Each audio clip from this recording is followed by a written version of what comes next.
এরপরে আমরা রাস্টারটাকে পলিগনে কনভার্ট করতে পারি। আমাদের যে রিক্লাসিফাই করেছি, এই রিক্লাসিফাই করা আমাদের ফাইলটাকে আমরা পলিগনে কনভার্ট করতে চাই। ফার্স্ট টাইপের পলিগন তৈরি হবে। জন্য সার্চে গিয়ে আমরা রাস্টার টু পলিগন, অথবা আমাদের কনভার্সন টুলও ব্যবহার করতে পারি, সেখানে রাস্টার টু পলিগন রয়েছে। রাস্টার টু পলিগন লিখে সার্চ দিলাম। রাস্টার টু পলিগন কনভার্সন টুল, এখানে ইনপুট রাস্টার হিসেবে রিক্লাসিফাই, এটা ভ্যালুর মাধ্যমে করবে। আমাদের 5টা পলিগন, 5 টাইপের পলিগন তৈরি হবে। আমাদের রাস্টার টু পলিগন হোক, ততক্ষণে আমরা রিক্লাসিফাই ফাইলের অ্যাট্রিবিউট টেবিল দেখি। আমাদের আগে কখনো অ্যাট্রিবিউট টেবিল জেনারেট করে নাই, বাট এখন যখন রিক্লাসিফাই করেছি তখন আমাদের অ্যাট্রিবিউট টেবিল জেনারেট করেছে, যে ভ্যালু 1 এ কতগুলো কাউন্ট রয়েছে, বা কতগুলো পিক্সেলের ভ্যালু 1, কতগুলো পিক্সেলের ভ্যালু 5, এগুলো আমরা এখান থেকে দেখতে পাচ্ছি। এবার আমাদের ক্লাসিফাইড যে পলিগনের ক্ষেত্রে আমরা অ্যাট্রিবিউট টেবিল দেখি। এখানে আমরা দেখতে পাচ্ছি এখানে আমাদের গ্রিড কোড রয়েছে। গ্রিড কোডটা হচ্ছে আমাদের পলিগন রাস্টারে যে ভ্যালুগুলো রয়েছিল সেইটাই হচ্ছে গ্রিড কোড। এখানে হিউজ পরিমাণে আমাদের ছোট ছোট পলিগন রয়েছে। এই পলিগন গুলোকে আমরা সিলেকশন ইউজ করি, দেখতে পাবো অনেক পলিগন রয়েছে। এগুলোকে আমরা কালার দিতে পারি। আমরা কালার দিয়ে একটু দেখি। কালার দিতে চাইলে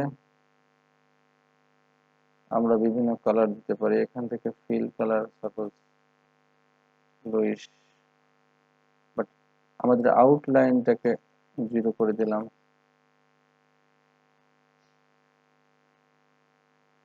আমাদের প্রপার্টিতে যেতে পারি, এখানে সিম্বলজিতে যাই, সিঙ্গেল না থাকলে আমাদের এখানে ক্যাটাগরাইজ করতে পারি grid code wise,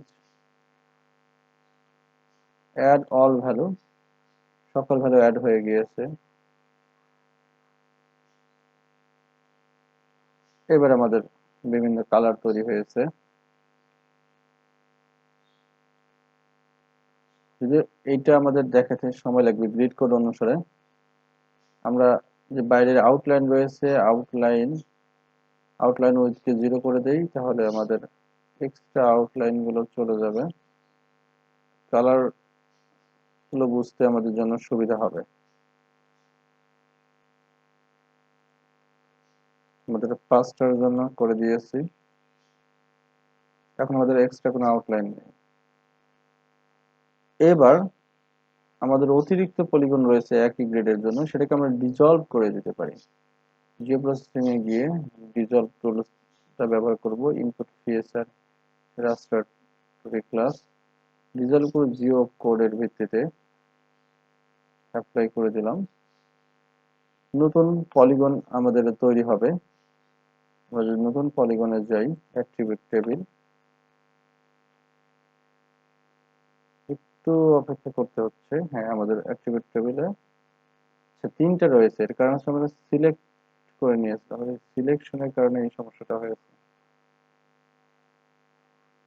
remove selection বা ক্লিয়ার সিলেকশন। এবার আমরা জিও প্রসেসিং এ যাই, ডিজলভ রাস্টার,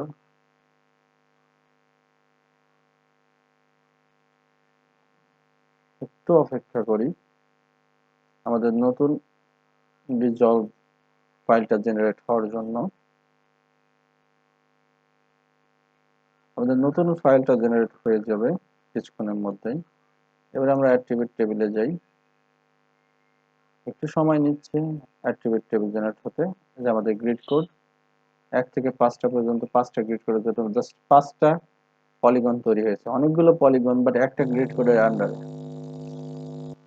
আমরা এখান থেকে সিলেক্ট টুল ব্যবহার করি,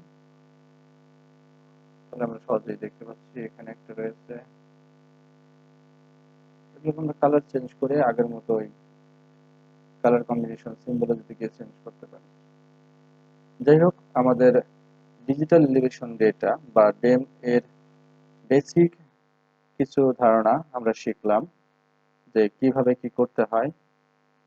এক লেয়ারের যদি রাস্টার ডেটা থাকে সেগুলো যে কি করতে হয় এগুলো আমরা দেখলাম। রিমুভ করি। এর পরের ক্লাসে আমরা শিখব স্যাটেলাইট ইমেজ, মাল্টি স্পেকট্রাল যে ইমেজগুলো রয়েছে ল্যান্ডসেটের, সেগুলো সম্পর্কে বেসিক কিছু ধারণা। ততক্ষণ পর্যন্ত তোমরা সবাই সুস্থ থাকো, ভালো থাকো। আল্লাহ হাফেজ।